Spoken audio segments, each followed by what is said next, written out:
On s'est tous déjà posé la question en regardant une bûche brûler dans une cheminée, mais où va le bois, concrètement? On a vraiment l'impression qu'il disparaît, qu'il se volatilise, pour ne laisser qu'un petit tas de cendres. Et pourtant, la science a une explication bien précise pour ce qui ressemble à un tour de magie. Alors, pour percer ce mystère, il faut commencer par la toute première règle de cette magie chimique, rien ne se perd. La masse est conservée. Et pour bien le visualiser, le mieux c'est une petite expérience toute simple.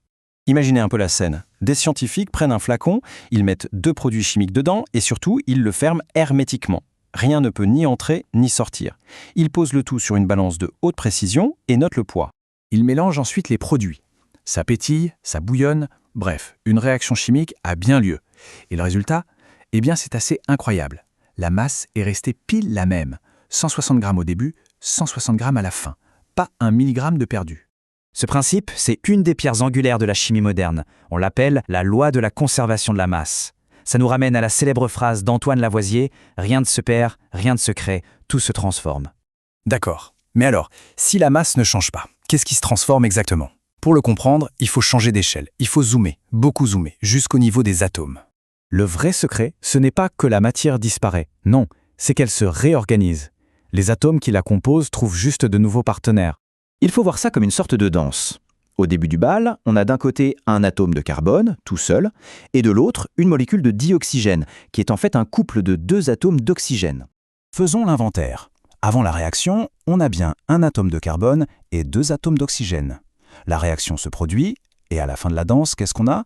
Une nouvelle molécule, certes, mais qui est composée de 1 atome de carbone et 2 atomes d'oxygène. Le compte est bon.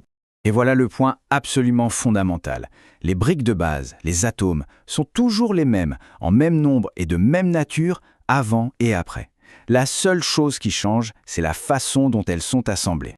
Pour décrire ces réarrangements, ces chorégraphies d'atomes, les chimistes ont inventé une sorte de langage codé, très pratique, les équations chimiques.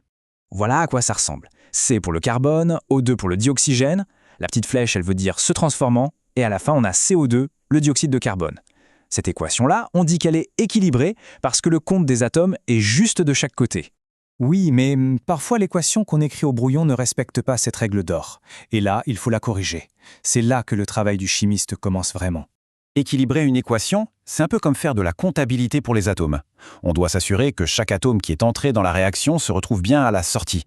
Prenons un exemple, le magnésium qui réagit avec le dioxygène.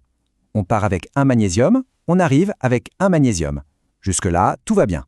Mais on part avec 2 atomes d'oxygène et on n'en retrouve qu'un seul à la fin. Oups, problème. Un atome ne peut pas juste disparaître comme ça. Alors, comment on fait? Prenons un autre grand classique, la formation de l'eau. Au départ, on a H2 plus O2 qui donne H2O. Étape 1, on compte. On voit tout de suite qu'il y a 2 oxygènes à gauche et un seul à droite. Ça ne va pas. Étape 2, pour corriger, on ajoute un coefficient 2 devant la molécule d'eau. Attention, on n'a pas le droit de changer la formule H2O elle-même. Maintenant, on a bien 2 oxygènes à droite, mais, étape 3, ça a créé un autre déséquilibre. On a maintenant 4 hydrogènes à droite. Pas de problème. Étape 4, on va à gauche et on met un 2 devant le H2. On recompte une dernière fois, 4 hydrogènes et 2 oxygènes à gauche, 4 hydrogènes et 2 oxygènes à droite, c'est bon. Et voilà le travail. L'équation est maintenant équilibrée. La loi de conservation des atomes est parfaitement respectée. On sait maintenant qu'il faut 2 molécules de dihydrogène et 1 molécule de dioxygène pour former 2 molécules d'eau. Finalement, ce qu'il faut retenir, c'est que les réactions chimiques, ce n'est pas de la sorcellerie. C'est un immense jeu de construction à l'échelle de l'infiniment petit. Rien ne disparaît, tout se réassemble différemment. Les règles sont claires, la masse totale ne bouge pas et chaque atome doit être retrouvé à la fin de la partie. Et cette fameuse magie, elle est absolument partout autour de nous. Quand on fait un gâteau, dans le moteur d'une voiture, même quand une pomme brunit à l'air libre, ce sont ces mêmes règles qui s'appliquent. La prochaine fois qu'on observe une transformation, il faut se souvenir qu'en coulisses, ce sont juste les atomes qui entrent dans la danse. Et comprendre cette danse, c'est ce qui nous permet de tout créer, des médicaments qui sauvent des vies aux matériaux de demain.